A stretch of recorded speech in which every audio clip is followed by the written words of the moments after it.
Let me ask you something. When was the last time you felt truly, deeply alone? Not just physically alone. I'm talking about the kind of silence that echoes inside your chest, the kind of loneliness that creeps in after the conversations end, after the messages stop coming, after you look around, and there's no one left, no distractions, just you. It's uncomfortable, right? That silence, that space, that stillness. We're taught to fear it. Society wires us to avoid it at all costs. Surround yourself with people, stay busy, stay online, stay connected. We associate loneliness with failure, with weakness. Like if you're alone, you must be broken, unwanted, forgotten. But what if we've had it completely backwards? What if loneliness isn't a curse, but a doorway? What if it's not the end of something, but the beginning?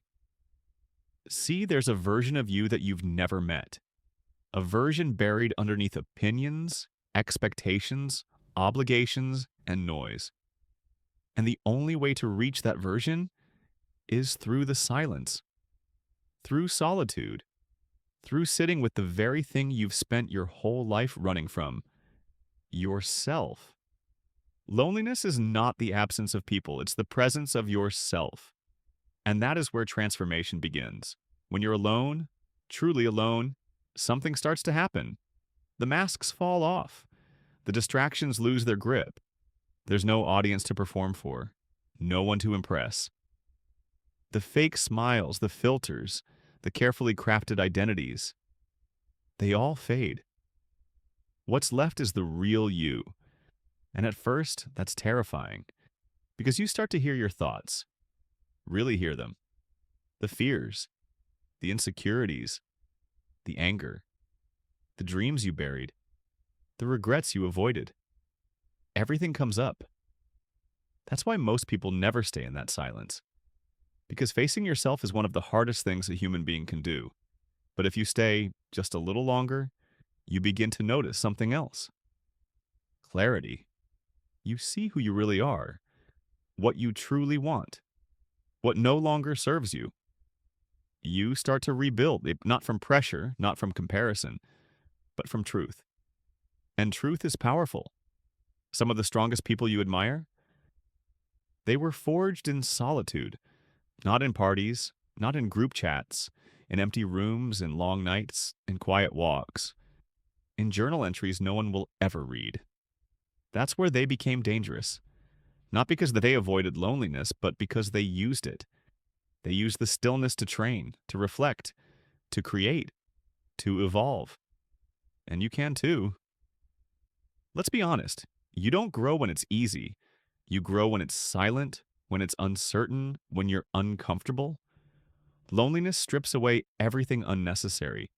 And what's left is pure potential. You can either numb it, or you can build with it.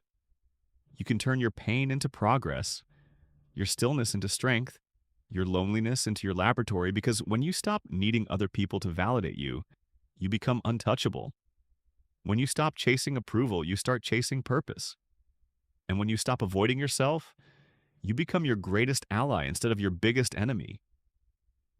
It's not about being isolated forever. It's about becoming so complete on your own that your relationships are based on connection, not dependence. You stop settling. You stop shrinking to fit in. You stop begging for love and start being love. Think about it.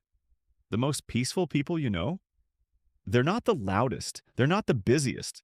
They're the ones who made peace with being alone. They don't fear silence. They own it. Loneliness is not always a sign that something is missing.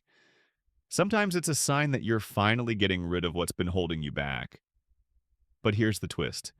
The more time you spend with yourself, the more you realize that loneliness isn't even real. Not in the way we think. It's just unfamiliarity. You've spent so much time avoiding your own company, of course it feels uncomfortable.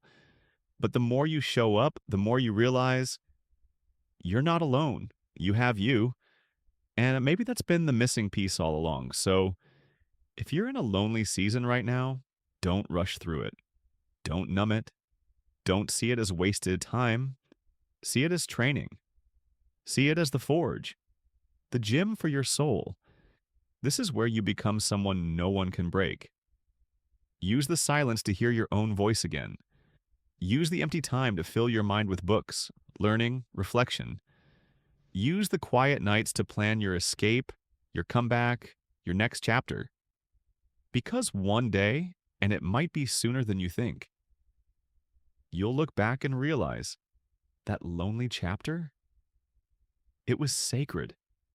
That was the moment you stopped being afraid of who you were and started becoming who you were meant to be. Don't resist loneliness. Reclaim it. Use it to find your power because no one is coming to save you. But you don't need saving. You just need to remember who you are when the world is quiet. And when you do, that's when the strongest version of you is born. Let me ask you something. When was the last time you sat with yourself? Not with your phone, not with music, not with distractions, but just you. No noise, no people, no input, just silence. Did it feel peaceful? Or did it feel unbearable? Be honest. Do you truly enjoy your own company? Or have you spent your whole life avoiding it? Most people never stop to ask themselves these questions. They fill every moment with noise, every space with someone else, just to avoid feeling alone. But what if that feeling of loneliness is exactly where your strength begins? So tell me this. Have you ever felt like being alone was the problem? When maybe it's been the solution all along?